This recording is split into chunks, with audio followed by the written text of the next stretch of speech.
নমস্কার বন্ধুরা, welcome to Babli রান্নাবান্না। আজকের রেসিপি ছাতুর পরোটা। তার জন্য সবার আগে নিয়ে নিয়েছি আমি এক বাটি ময়দা, তারপরে দিয়ে দিলাম সামান্য পরিমাণে নুন, আর দিলাম হাফ চামচ কালো জিরে, দিয়ে দিলাম সাদা তেল। এখন ভালো মতো এটাকে মিশিয়ে নেব। ময়দাটাকে মিশিয়ে দিয়ে দিলাম জল। এবার ময়দাটাকে মেখে 10 মিনিটের জন্য আমি এটাকে ঢাকা দিয়ে রেস্টে রেখে দেব।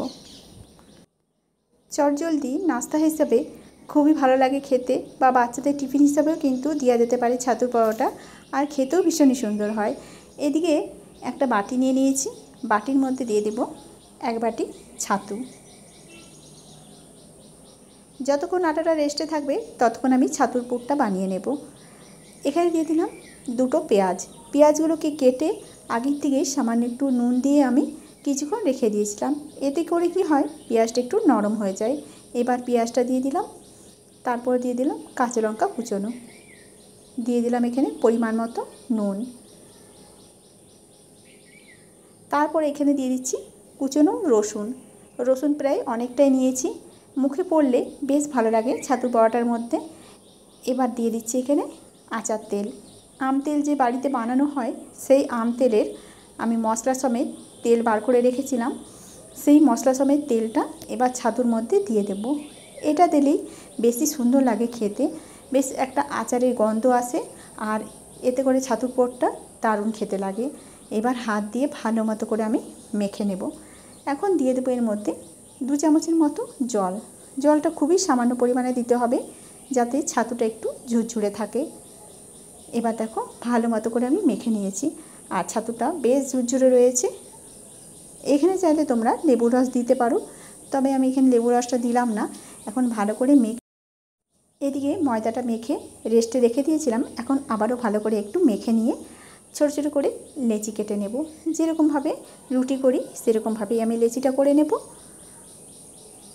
আর খুবই কম সময়ে তৈরিও হয়ে যাবে, আর খেতেও কিন্তু ভীষণই সুন্দর লাগে। রোজকার রুটি পরোটা খেতে ভালো লাগে না, মাঝে মধ্যে দেখবে এরকম একটু ঘুরিয়ে ফিরিয়ে নাস্তা খাবার করলে তাহলে খেতেও ভালো লাগে আর বানাতেও ইচ্ছে করে।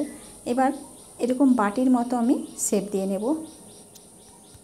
এখন আমি এইভাবে গোল গোল করে বাটির মতো শেপ দিয়ে এবার পুরটা যে বানিয়ে রেখেছিলাম, চামচে করে পুরটাকে আমি এর মধ্যে দিয়ে দেব। একটু চেপে চেপে দিতে হবে, যাতে করে ছাতু পরিমাণটা একটু বেশি করে দেওয়া যায়। এরকমভাবে চামচ দিয়ে দেখো চেপে চেপে আমি এভাবে পুরটাকে দিয়ে নিচ্ছি। এবার পুরের মুখটাকে আমি এভাবে বন্ধ করে দেব, আর এই যে এক্সট্রা আটাটুকু রয়েছে এইটা আমি রেখে দেব। আর যেহেতু পেঁয়াজটা আমি আগের থেকে একটু নুন মাখিয়ে রেখেছিলাম, সেই কারণে পেঁয়াজটা নরম হয়ে গেছে। এতে করে বেলার সময় অসুবিধাও হবে না, খুব সহজেই বেলা যাবে, ফেটে বেরিয়ে আসবে না। এখন আমি হাত দিয়ে ভালো করে এইভাবে চেপে চেপে নিলাম। এখন দেখো রুটিটাকে আমি বেলে নেব। যেরকমভাবে নর্মাল রুটি করে সেরকমভাবেই আমি বেলে নিচ্ছি। চা কিংবা সস দুটোর সাথেই খেতে ভীষণই সুন্দর লাগে। এখন দেখো ঘুরিয়ে ঘুরিয়ে আমি ঠিক এরকমভাবে বেলে নিলাম। খুব মোটাও করিনি, আবার খুব পাতলাও করিনি, এইভাবেই প্রত্যেকটা আমি বেলে নিয়েছি। এদিকে একটা তাওয়া বসিয়ে দিয়েছি, তাওয়াটা গরম হয়ে গেছে। এখন তাওয়ার মধ্যে রুটিগুলোকে আগে দিয়ে নেব। প্রথমে আমি শুকনো খোলায় আগে একটু সেঁকে নেব। প্রথমেই আমি তেলটা দিলাম না, আগে ভালো মতো সেঁকে নেব। সেঁকে নেওয়ার পরে তারপর এখানে আমি তেল দেব। তোমরা চাইলে এখানে ঘি দিয়েও বানাতে পারো, তবে এখানে আমি সাদা তেল দিয়েই বানাবো। ভালো মতো করে চেপে চেপে আমি দেখো রুটিটাকে সেঁকে নিলাম। এখন দিয়ে দিচ্ছি এর মধ্যে সাদা তেল। এক পাশটা আমি সাদা তেল দিয়ে দিচ্ছি, দিয়ে অপর পাশটাকে উল্টে আবারও আমি সাদা তেল দিয়ে যেরকমভাবে পরোটা ভাজি সেরকমভাবেই আমি রুটিগুলোকে ভেজে নেব।